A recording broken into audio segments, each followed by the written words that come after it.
Մենք հաղթած պետություն Ադրբեջանի, երբ որ պայմանագիրը ընդգրկում է, ինչու Ադրբեջանը մենք կապիտուլյացիոն պայմանագիր պարտադրեցինք եւ ինչու այդ ժամանակ Ղարաբաղի կապիտուլյացիոն պայմանագրի ընթացքում մենք կարող ենք լուծել Ղարաբաղի հարցը։ Ինչու մենք այդ պարտադրանքը չարեցինք, ով մեզ հանդարեց։ Դուք երևի ավելի ծանոթ եք այդ հարցին, ավելի տեղյակ եք, որովհետեւ երեկվա Լևոն Տեր-Պետրոսյանը խոսում միշտ չի ասում այդ երևույթի, ինչու 94 թվականին Հայաստանը չպարտադրեց որպես հաղթող կապիտուլյացիոն պայմանագիր կնքեին եւ մենք կարելի ենք դա։ Մենք արդեն էլի վերապահված ենք։ Ամբողջ ցավը գալիս է 94 թվականից մինչեւ հիմա։ Դա հարցերից մեկն է եւ բանավեճերից մեկն է, որը տեղի է ունենում, բայց փաստն է, որ արդեն 96 թվականին Լիսաբոնի գագաթաժողովում միջազգային հանրությունը արձանագրեց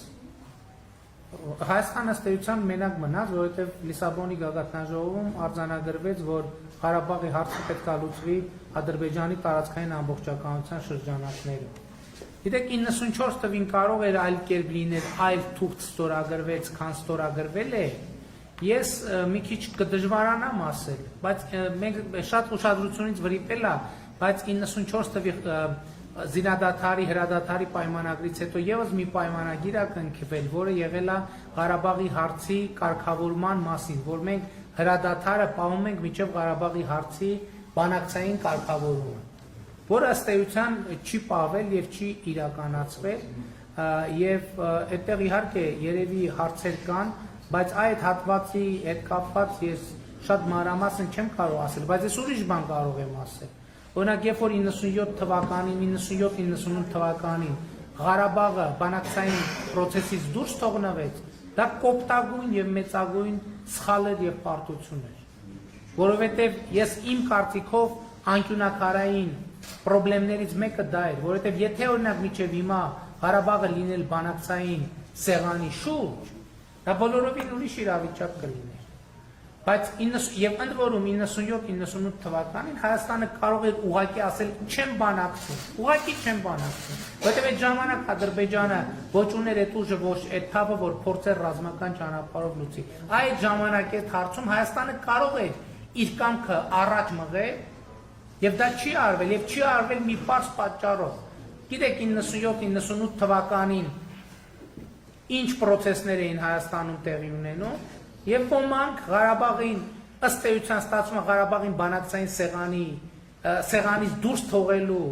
գնով եկան իշխանության։ Լեգիտիմացրին իրանց իշխանությունը, որովհետեւ իրանց իշխանության լեգիտիմ լինելու վերաբերյալ շատ մեծ կասկածներ կար։ Գիտեք, այդ հայտնի տեղեկանքի պատմությունը վերջին 10 տարում Հայաստանում բնակվելու եւ այլն եւ այլն։ Գործարք էր դա պարզ գործարք էր Ղարաբաղին բանակցային գործընթացից դուրս թողնելու եւ Ռոբերտ Քոչարյանին 10 տարի Հայաստանի Հանրապետությունում բնակվելու վերաբերյալ տեղեկանք տալու մասին, որին հաջորդեցին ինչ իրադարձություններ, որին հաջորդեց հետեւյալ իրադարձությունը, հաջորդեց 99 թվականի փաթեթը Մեղրիի տարածքների փոխանակման, որը այսօր հրապարակված է, այդ ամեն ինչը կա։ Նույն պատճառ եւ ես իմիջայլոց ես ասել եմ այսօր նկատել եք գնում են բան են անում 7 ամիսա մեզ ասում են դավաճան հողատու եւ այլն SNN գնում են ասում մենք բան կանենք մենք գյուղատնտեսության համար բան կապահովենք որակյալ սերմ կապահովենք չհասկացա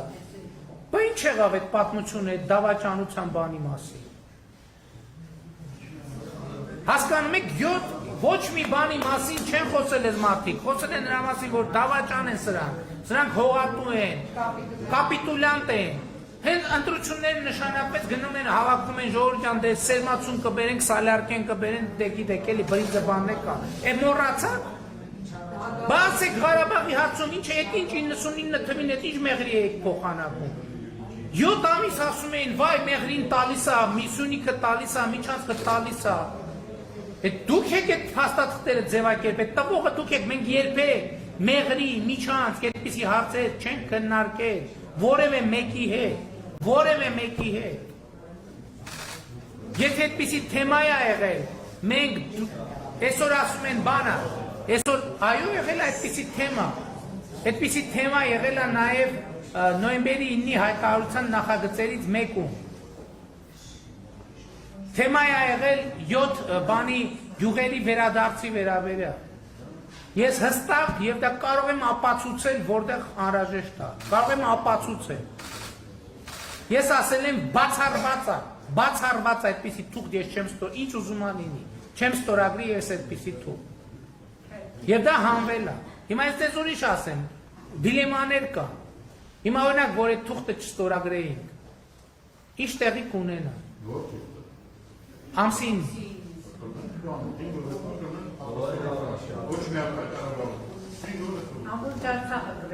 Հետաքննայտ է, և մեր 30,000 բանակը կհայտնվեր շրջափակման մեջ։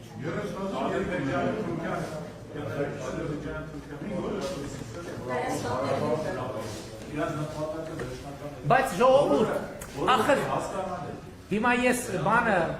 վարչապետի պաշտոնակատար եմ և ոչ աշխատանքային օր։ Լավ, որ բանը հասել եկել ասել, ուրեմն պետք է ասելիքը, ասել միջև վերջ։ Այս ինչ որ տեղի է ունեցել, դե ֆակտո,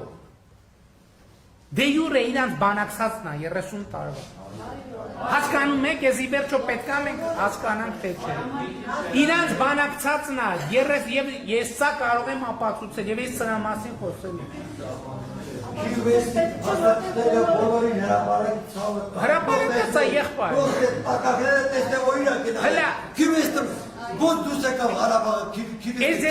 Ես ասում եմ առաջին անգամ եմ ասում, բայց այսօրվա դե յուրե իրողությունները իրանց բանակցածն է, միլիմետրի ճշգրտության, հիմա ես կասեմ նաև, թե ինչի եմ այդպես մտածում, կհիմնավորեմ, կապացուցեմ, կարող աշխարհագրությունը մի քիչ փոխված է, ծռված է, այո, այն ժամանակ ուրիշ աշխարհագրություն է, հիմա, բայց պրոպորցիայի մեջ ոչ մի բան չի փոխվել, հիմա էլի այսօր մի քանի անգամ ասել եմ, էլի պետք է ասեմ։ Ես ազգային ժողովի անվանից հայտարարում եմ նոյեմբերին, այդ ամենաէմոցիոնալ վիճակում հայտարարում եմ, ասում եմ, Շուշիի հարցը միշտ ա եղել ժողովուրդ բանակցությունների մեջ եւ նույնիսկ արտաքին գործերի նախարարության մակարդակով հայտարարություն են անում, ասում են այդպիսի բան չի եղել, ինչ Շուշիի թեմա, Շուշիի հարց չի եղել։ Հիմա այս վերջերս նորից հրապարակվեց մեղրի փոխանակման փաստաթուղթը։ Ինչ է այնտեղ գրած է, որ մեղրին հանձնվում է Ադրբեջանին, Լեռնային Ղարաբաղը ստորակել, Շուշիի շրջանը ստորակել, Լաչինի շրջանը հանձնվում են Հայաստանին։ Ես հիմա այդ փաստաթղթի բովանդակությունը չեմ քննարկում։ Ես ձեր ուշադրությունն եմ հրավիրում ձևակերպմանը։ Լեռնային Ղարաբաղը ստորակել, Շուշիի շրջանը ստորակել, Լաչինի շրջանը։ Այսինքն Շուշիի շրջանը Լեռնային Ղարաբաղից առանձնացված է և դրված է Լաչինի հետ նույն շարքի մեջ, որպես ինչպես Վարդան Օսկանյանը, Ռոբերտ Քոչարյանի արտաքին գործերի նախարար 99 կամ 2000 թվականին ասում է դրված է օկուպացված տարածքների շարքում։ Հաջորդ փաստը, ի վերջո քայլ ես բերեցի և ստիպեցի, որ Սերժ Սարգսյանը խոստովանի, որ այն ինչ որ ինքը ասում է, որ հանրաքվեով պետք է լուծվեր Ղարաբաղի վերջնական կարգավիճակը, ինքը հարցազրույցներից մեկում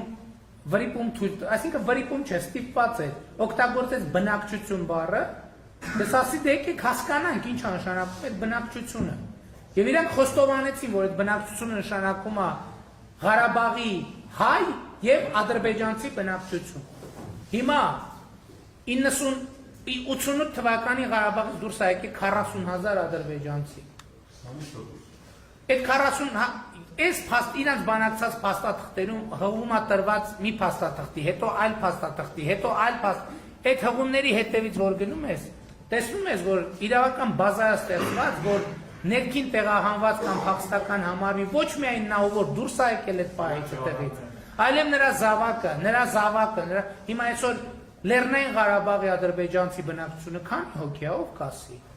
Իսկ ձեզ համար պարզ չի, որ այդ կետին հասնելուց Ադրբեջանը գալու էր ասելու էր 80,000 այն բնակչությունը կամ 120,000 է։ Կամ որ այդ բնակչությունը հանրաքվեին մասնակցի պետքա բնակիչ լինի, որտեղ պետք է բնակվեր, պետքա բնակվեր Շուշիում, որտեղ նախկինում է բնակվել, պետքա բնակվեր Խոջալույում, պետքա բնակվեր այդ տեղերում, որը կազմում է տարածքի 25%-ը, հիմա ուղղակի տարածքի աշխարհագրությունն է փոխվել։ Հիմա այս բաները այդքան էլ լավ չի, որ sense խոսում ենք, բայց արդեն ստիպված ենք խոսել։ Խոջալույի փոխարեն Հադրութա եւ այլն եւ այսպես շարունակ, այս պատերազմի արդյունքները իրենց բանակցածն են։ Մենք կռիվ ենք տվել այդ բանակցածի դեմ, ժողովուրդ։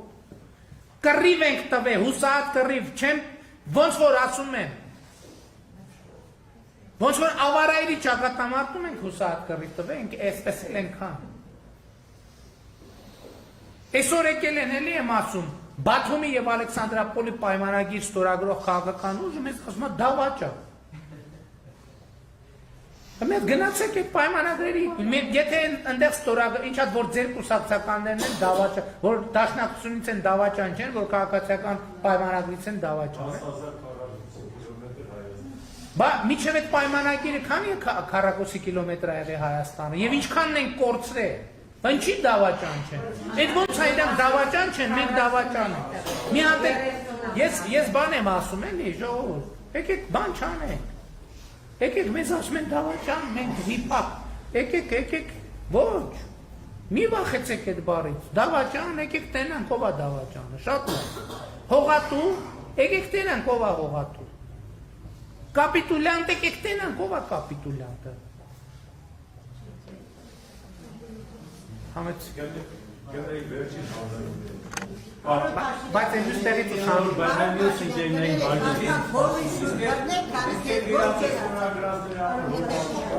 Հա? որ Քոչարյանը կիվեստում է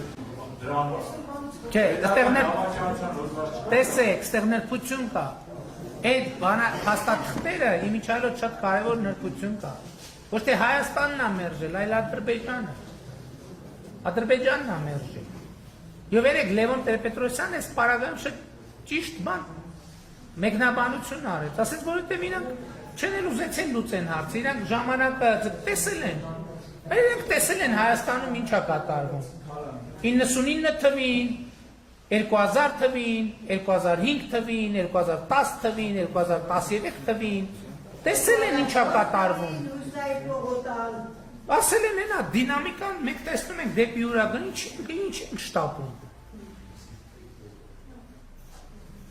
Եվ այն ժամանակա, պատերազմը ծագել է այն ժամանակ, ժողովուրդ։ Եվ նրանք տեսել են, որ Հայաստանում տրամաբանություն է փոխվում։ Ոնց մի րոպե կարող է զարգանալ այս երկիրը։ Ոնց էս 2019 թիվ է եղել այս երկրում։ Կարող է զարգանալ, ոնց կարող է պետականությունը ուժեղանա։ Իհարկե։ Այո, այդ որ Սերժ Սարգսյանի եւ Ռոբերտ Քոչարյանի ժամանակ արդեն վերջին շրջանում պատերազմ չի սկսել։ Ինչու 2020 թվականին սկսել, որտեղ ասելա ոնց մի րոպե ժամանակ եւ տեսելա որ կարա 10 տարի էլ սպասի, դրանից մենակ կշահի։ Հիմա հասկացելա որ 5 տարի սպասի կարող է ուշ լինի արդեն։ Դա վեց բաները ակնհայտ չի։ Եթե չենք հավատում, ասում եմ, եկեք գնանք տեսնենք 2018-ից 20 թիվը ինչ է արվել զինված ուժերի համար, նախկինում ինչ է արվել զինված ուժերի համար։ Ինչու ձեզ ասում են կրուպնիկայի, նախկինում ես եղել Բոլորն էլ եղել են, բոլորն էլ եղել են։